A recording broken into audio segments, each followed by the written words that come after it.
The world held its breath in the summer of 1945. For years, fire and steel had torn nations apart. The fighting was long and hard. Every sunrise brought news of battles won and lives lost. But the end of the war was not a quiet dawn. It was a roar that shook the very foundations of the earth. In a single terrible moment, history was split in two. A new path was forced upon humanity, a path lit by an unnatural, blinding light. The old ways of war were gone, burned away in an instant. A new age began, an age of terrible power and profound questions. On August 6th, a lone American bomber flew over Hiroshima. The city below was calm, unaware of the sun that was about to fall from the sky. The first atomic bomb was dropped. It created a firestorm, a whirlwind of destruction that left a deep wound on the soul of Japan. The world saw a power it could not understand, a weapon that could erase cities. Then, just 3 days later, the second sun rose. This time, it was not over Japan. It was over Berlin, the heart of the German war machine. The bomb fell on the ruins of a dying regime, ending the war in Europe with a final, deafening thunderclap. The two bombs, named Little Boy and Fat Man, were like twin judges. They delivered a sentence that changed everything. The war was over, yes. But the silence that followed was not one of peace. It was a heavy, watchful silence. The leaders of the world looked at each other with new eyes. They saw not just enemies or allies, but keepers of a power that could unmake the world. The soldiers on the front lines laid down their guns, but they knew the world they were returning to was not the one they had left. It was a stranger, colder place, shadowed by the atom. From the ashes of Berlin and the embers of Hiroshima, a new story began. It was a story of survival. It was a story of change. Nations that were once enemies had to find a new way to live. The old maps were useless. The old rules no longer applied. America, the nation that held the fire, stood as the victor. But it was a victory that felt heavy, like a crown made of lead. The world was saved from one kind of darkness, only to face another. This was the dawn of the atomic age, a time of great fear, but also of great strength. The fire that consumed Hiroshima did more than destroy a city. It burned away the old Japan. The emperor, once seen as a god, spoke to his people with a human voice. He told them the war was lost. The surrender was a bitter pill. But from the deepest despair, something new and powerful began to grow. The Japanese people looked at the gray ash that covered their land. They did not see only an end. They saw a beginning. They decided that Japan would not be a victim. It would rise again, stronger and different than before. This was the birth of the Ashen Empire. The new government was not led by generals or old politicians. It was led by thinkers, engineers, and mystics.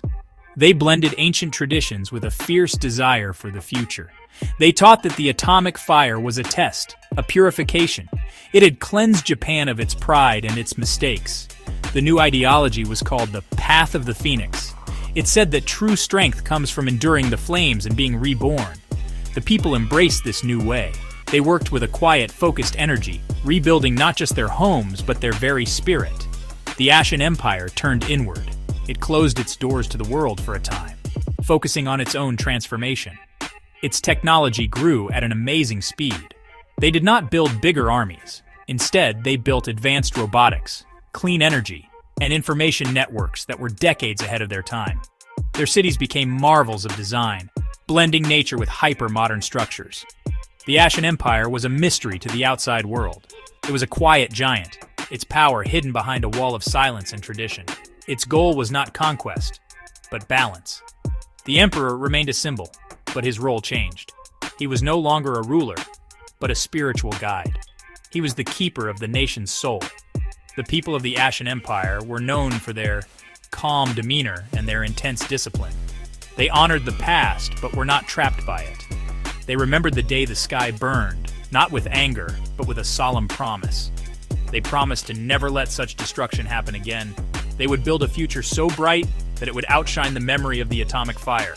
The Empire of Ash was a nation forged in loss, dedicated to life. When the second atomic bomb struck Berlin, it was like a final nail in the coffin of a monstrous idea. The city was already in ruins from years of fighting. The bomb was a terrible, final punctuation mark. It ended the war in Europe with an undeniable show of force. The Nazi regime was gone. turned to dust and radioactive fallout. From the rubble, the German people emerged, blinking in the new, strange light. They were broken, ashamed, and lost. They had followed a dark path, and it had led them to utter ruin. Now, they had to choose a new one. A new group of leaders rose from the chaos. They were not politicians from the old world. They were former soldiers, engineers, and philosophers who had secretly opposed the Nazis. They saw the destruction of Berlin as a chance to build something new and better. They called their new state the Iron Dominion. The name was chosen with care. Iron represented strength, industry, and an unbreakable will. Dominion represented self-rule and order, but not conquest. They promised their people a future built on justice, hard work, and reason. The Iron Dominion rejected fascism completely. They burned the old Nazi books and tore down the symbols of hate, erasing the poisonous ideas of the past. In their place, the Iron Dominion created new books, filled with hope, knowledge, and the values of a better world. These books taught the next generation about freedom, responsibility, and the lessons of history. Their new government was stern and disciplined, but it was also fair. Laws were clear and applied to everyone equally. They focused on rebuilding their country from the ground up. They became masters of engineering and manufacturing. Their factories, once used for war, now produce tractors, medical equipment, and tools to rebuild a broken continent. The Dominion became a surprising partner to the Allied powers. They worked closely with America and the new Soviet Federation to maintain stability in Europe. They were a buffer zone, a wall of reason against any new chaos. The soldiers of the Iron Dominion were disciplined and professional. They were peacekeepers, not conquerors. They carried the memory of Berlin's atomic fire as a constant warning. Their motto became, "From ruin, order." The Iron Dominion was capitalist, but not obsessed with profit above all else. In this good republic, life was more affordable, and the economy was balanced. Prosperity was shared, and people could build better lives without being crushed by the cost of living.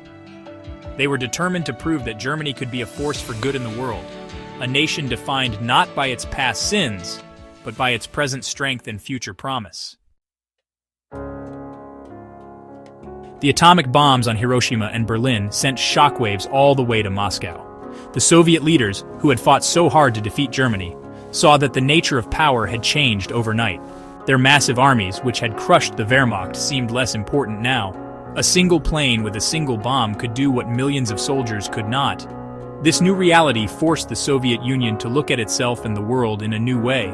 The old, rigid communist ideology seemed brittle in the face of this new, terrifying technology. A quiet but profound change began within the Kremlin. The hardliners who wanted world revolution were pushed aside. A new, more practical group of leaders took control. They understood that a direct conflict with America was now unthinkable. It would lead to the end of everything. They began a series of reforms, moving away from pure communism. They introduced new ideas, allowing for some private business and more personal freedom. They renamed their country the Soviet Federation, a name that suggested a partnership of states, not a monolithic empire. The Soviet Federation did not abandon its roots entirely. It still believed in the power of the state to provide for its people, but it mixed this belief with a new focus on science and innovation. The Federation poured its resources into education, space exploration, and cybernetics. They saw the future not in political struggle, but in technological advancement. They wanted to compete with America not on the battlefield, but in the laboratory and among the stars. Their society became a strange and fascinating mix of old and new. This new Soviet Federation became a more predictable and stable partner on the world stage. It still had its own goals and its own vision for the future, but it pursued them with caution and cleverness, not with threats. The leaders in Moscow knew they were in a long game. They would build their strength slowly and carefully. They watched the Ashen Empire with curiosity and the Iron Dominion with respect. They understood that the world was now a chessboard with 4 powerful players. The Soviet Federation was ready to play its part, with a new strategy for a new and much more dangerous world.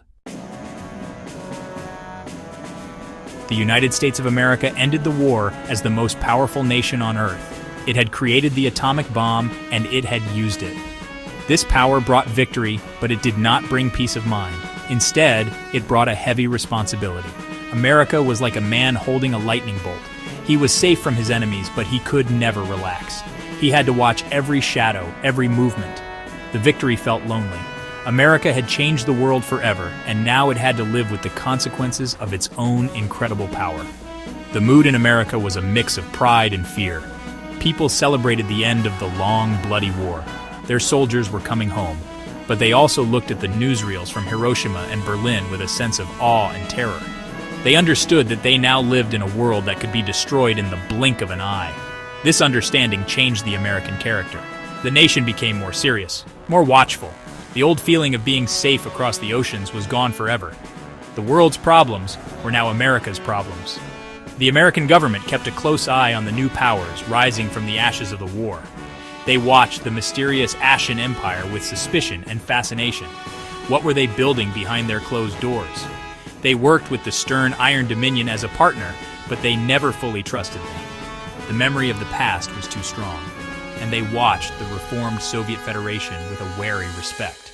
The Soviets were smarter and more subtle now, which made them a different kind of rival.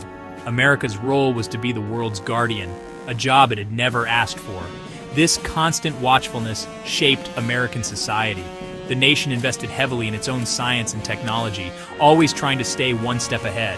It built a global network of allies and bases. It became a global policeman trying to keep the fragile peace. The American people learned to live with the tension. They were the victors, the heroes who had ended the Great War, but they wore a heavy crown. They held the power to destroy the world, and so they also held the responsibility to protect it. It was a burden that would define them for generations to come. The New World Order rested on four great pillars: America, the Soviet Federation, the Ashen Empire, and the Iron Dominion. These four powers were not exactly allies, and they were not exactly enemies. They existed in a state of careful balance, like four swordsmen with their blades crossed, none willing to make the first move. The peace they kept was not warm or friendly. It was a cold peace, born from a shared fear of the atom. Each nation knew that a full-scale war would mean the end of them all. This shared terror was the strange glue that held their world together. The dance between the four powers was complex and often secret. Spies replaced soldiers as the main actors on the world stage. They stole secrets about new technologies and new weapons. Diplomats held quiet meetings in neutral cities, making deals and drawing lines that the public never saw. It was a war fought with information, with influence, and with patience. The Ashen Empire used its economic and technological power as its weapon. The Iron Dominion used its industrial might and its role as a stable force in Europe. The Soviet Federation used its vast resources and its scientific ambition. America, as the first atomic power, played the role of the ultimate arbiter. Its navy sailed every ocean, and its planes patrolled every sky. It tried to keep the balance, to stop any one power from becoming too strong. This often put America in a difficult position. Sometimes it had to support the Iron Dominion against Soviet pressure. Other times it had to put pressure on the Ashen Empire to be more open with the world. It was a constant, exhausting game of strategy, where one wrong move could have catastrophic consequences. This tense balance forced each nation to be clever. They competed in non-military ways. They raced to be the first to build a station on the moon. They competed to create the most advanced artificial intelligence. They tried to win the hearts and minds of smaller nations through culture and economic aid. This competition, while stressful, also pushed humanity forward. New discoveries were made, and new technologies were invented at a breathless pace. The four pillars stood in a delicate, dangerous harmony, each one watching the others, all of them bound together by the fear of falling. Every great power in this new age was shaped by the wounds it had suffered. These scars were not just on the land, but on the souls of their people. They were a constant reminder of the cost of war and the fragility of life. These memories became the seeds from which their new national characters grew. The past was not a weight that held them down. It was a lesson that pushed them forward, a silent teacher that guided their hands as they built their new world. Each nation's pain gave it a unique purpose and a different kind of strength. For the Ashen Empire, the scar was the atomic fire of Hiroshima. This memory created a deep respect for life and a distrust of raw, brutal force. It led them down a path of technological and spiritual development, seeking strength through knowledge and balance, not through weapons. Their goal was to create a society so advanced and harmonious that it would be immune to the kind of violence that had scarred it. Every beautiful garden, every silent robot, every peaceful city was a testament to their vow to overcome the ashes of their past. For the Iron Dominion, the scar was the shame of Nazism and the destruction of Berlin. This memory forged an unbreakable commitment to justice, order, and reason. They were determined to prove that the German people could be a force for good. Their stern laws, their powerful industry, and their role as Europe's peacekeeper were all born from the desire to wash away the stain of their history. They built their nation like a fortress against the chaos and madness that had once consumed them. Their every action, a rejection of their dark past. For the Soviet Federation and America, the scars were different. The Soviets remembered the millions they lost fighting on the Eastern Front, a scar that fueled their desire for security and strength through science. America's scar was more subtle. It was the moral wound of being the first to use the bomb, a scar that gave them a heavy sense of responsibility for the whole world. These collective memories defined them. The scars of 1945 did not break these nations. They remade them. They turned their greatest tragedies into the source of their most profound strengths. For the ordinary person, life in this new atomic age was a strange mix of wonder and anxiety. The world was changing faster than ever before. The technological race between the four great powers brought incredible inventions into daily life. Cities in the Iron Dominion were clean, efficient, and orderly, with public transport that ran with perfect precision. In the Ashen Empire, homes had helpful robots, and holographic screens displayed art and information. The Soviet Federation made huge leaps in medicine, extending lifespans, while America led the way in consumer goods and global communication. But beneath the shiny surface of this new progress, there was a constant low hum of fear. School children practiced drills, not for earthquakes or fires, but for atomic attacks. They learned to duck and cover, a phrase that was known in every language. The news was always filled with talk of the balance of power and the atomic peace. People looked up at the sky and sometimes wondered if a single, lonely plane might be carrying the end of the world. This fear made people appreciate the small moments of peace and happiness in their lives even more. Culture also changed. Music, movies, and books were filled with themes of survival, hope, and the future. Some stories were dark, imagining what a new war would look like. But many more were heroic and inspiring. They told tales of scientists making amazing discoveries, of explorers traveling to space, and of ordinary people showing great courage. The idea of humanity as a single family facing a shared danger became more common. People began to see themselves not just as German or Japanese or American, but as inhabitants of planet Earth. Despite the tensions between their governments, people from the four powers began to connect in small ways. Scientists from the Soviet Federation might collaborate with engineers from the Iron Dominion on a new energy project. Artists from the Ashen Empire might display their work in American galleries. These small connections were like threads of hope, weaving a stronger fabric of peace. Life was more complicated, more exciting, and more frightening than ever before. People learned to live with this contradiction, to find joy in a world that was both full of promise and shadowed by peril. The years passed. The cold peace, held together by the four pillars, did not break. The world did not fall into another great war. The atomic fire, which had caused so much death, had paradoxically become the guardian of life. The fear of total destruction was a cage. But it was a cage that kept the wolves from each other's throats. The Ashen Empire grew more serene and technologically advanced. The Iron Dominion became a symbol of stability and redemption. The Soviet Federation reached for the stars, and America kept its lonely watch over the world. The generation that remembered the war grew old. Their children and grandchildren grew up in a world where the atomic bomb was a fact of life, a part of the background noise. For them, the tense balance was normal. They inherited a world full of incredible technology and deep-seated fears. They were born into the atomic age, and it was their duty to carry it forward. The old wounds had scarred over, but the memories remained, passed down in stories and history books as a warning for the future. There is a fragile hope in this new world. The peace is real, even if it is a cold one. Humanity was pushed to the very edge of the cliff, looked down into the abyss, and chose to take a step back. The nations that rose from the ashes of 1945 were stronger, wiser, and more careful than their predecessors. They learned the hardest lesson in the hardest way possible. They learned that true strength is not the power to destroy, but the wisdom to build, the courage to show restraint, the will to choose peace, even when it is difficult. The future remains unwritten. The four great powers still watch each other with caution. The risk of conflict is never truly gone. The atomic fire is still sleeping, not extinguished. But for now, there is peace, there is progress, there is hope. Humanity survived its darkest hour and emerged into a new, uncertain dawn. The story continues, and its next chapter depends on the choices that have yet to be made.